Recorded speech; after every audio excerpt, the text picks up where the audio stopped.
अस्सलाम वालेकुम। कुछ खरी बातों के साथ मैं हूं आबिद इकबाल खारी। एक ईमान वाला और सबक आमोज़ वाक़या सुनिए। शेख जुनैद बगदादी बगदाद से सैर के लिए निकले। उनके शागिर्द उनके पीछे चल पड़े। शेख ने पूछा, बहलोल कैसा है? उन्होंने जवाब दिया, ये एक पागल आदमी है, आपको उससे क्या वास्ता पड़ गया? शेख ने कहा, उसे ढूंढो क्योंकि मुझे उसकी ज़रूरत है। तालिब इल्मों ने बहलोल को तलाश किया और उसे सहरा में पाया। वो शेख जुनैद को बहलोल के पास ले गए। शेख ने सलाम किया। बहलोल ने सलाम का जवाब दिया और पूछा, तुम कौन हो? तो उन्होंने जवाब दिया, मैं जुनैद बगदादी हूँ। बहलोल ने पूछा, क्या आप वही शेख बगदादी हैं जो लोगों को रूहानी हदायत देते हैं? शेख ने जवाब दिया, जी हाँ। बहलोल ने पूछा, क्या तुम ग़ज़ा को खाने के तरीके को जानते हो? शेख ने जवाब दिया कि जी हाँ, मैं बिस्मिल्लाह पढ़कर शुरू करता हूँ।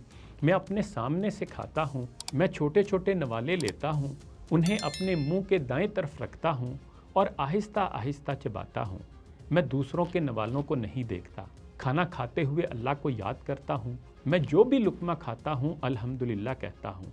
मैं खाने से पहले और बाद में अपने हाथ धोता हूँ। बहलोल खड़ा हुआ और कहा कि आप दुनिया के रूहानी उस्ताद बनना चाहते हैं, लेकिन आपको खाना भी नहीं आता। ये कहकर वो चला गया। शेख के शागिर्दों ने कहा, ए शेख, वो एक पागल शख्स है। जुनैद बगदादी ने कहा, नहीं, बहलोल की इन बातों के पीछे कोई राज है। और वो बहलोल के पीछे पीछे चलना शुरू हो गए। बहलोल जब एक वीरान इमारत में पहुंचा तो बैठ गया। जुनैद उनके करीब आए। बहलोल ने पूछा, तुम कौन हो? शेख ने कहा कि वही शेख बगदादी जो खाना पीना भी नहीं जानता। बहलोल ने कहा, आपको खाना तो नहीं आता, लेकिन क्या आप बात करना जानते हैं? शेख ने कहा, जी हाँ। बहलोल ने पूछा, कैसे बात करते हो? शेख ने जवाब दिया, मैं इत्दाल के साथ और साफ साफ बात करता हूँ। मैं कभी कभार ही बात करता हूँ और बहुत ज़्यादा नहीं बोलता। मैं बोलता इस तरह हूँ कि सुनने वाले समझ सकें। मैं दुनिया वालों को अल्लाह और उसके रसूल सल्लल्लाहु अलैहि वसल्लम की तरफ बुलाता हूँ। मैं इतनी ज़्यादा बात नहीं करता कि लोग उकता जाएं। मुझे बातनी और ज़ाहरी इल्म की गहराई का ख्याल है। बहलोल ने यह सुनकर कहा कि खाना ही नहीं, तुम्हें बात करना भी नहीं आता। बहलोल खड़ा हुआ, अपना लिबास शेख पर झाड़ कर चला गया। तलबा ने कहा, ए शेख, आपने देखा, वो एक पागल शख्स है। आप एक पागल से क्या उम्मीद रखते हैं? शेख ने कहा, मुझे उसकी ज़रूरत है, तुम नहीं जानते। वो फिर बहलोल के पीछे चले, यहाँ तक कि उनके पास पहुँच गए। बहलोल ने पूछा, तुम मुझसे क्या चाहते हो? तुम जो खाने और बोलने के आदाब भी नहीं जानते, लेकिन ये बताओ, क्या तुम सोने का तरीका जानते हो? शेख ने कहा, जी हाँ, मैं जानता हूँ। बहलोल ने पूछा, तुम कैसे सोते हो? शेख ने कहा, जब मैं नमाज इशा और दुआओं से फारिग होता हूँ तो मैं अपने सोने के कपड़े पहन लेता हूँ। फिर सोने के वो आदाब बयान किए जो अहले दीन ने उन तक पहुँचाए थे।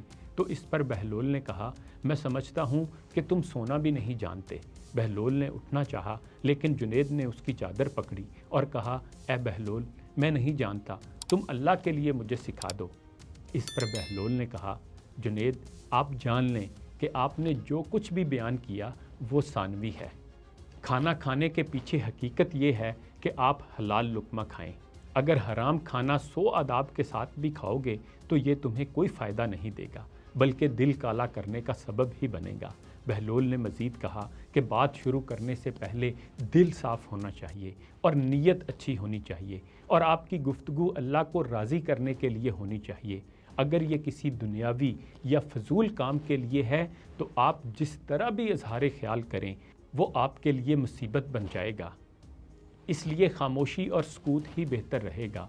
जुनैद, तुमने सोने के बारे में जो कुछ भी कहा और जो भी आयतें तुम पढ़ते हो, इसकी भी सानवी अहमियत है।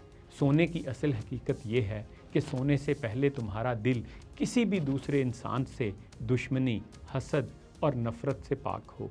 तेरा दिल दुनिया और दुनियावी माल के लालच में मुब्तला ना हो। क्या खूबसूरत नसीहतें की हैं बहलोल ने। मैं समझता हूँ हम इन बातों पर अमल कर लें तो हमारी काया ही पलट जाए। इन्हीं गुज़ारिशात के साथ आबिद इकबाल खारी को इजाज़त दीजिए। अपना ख्याल रखिएगा। अल्लाह हाफ़िज़।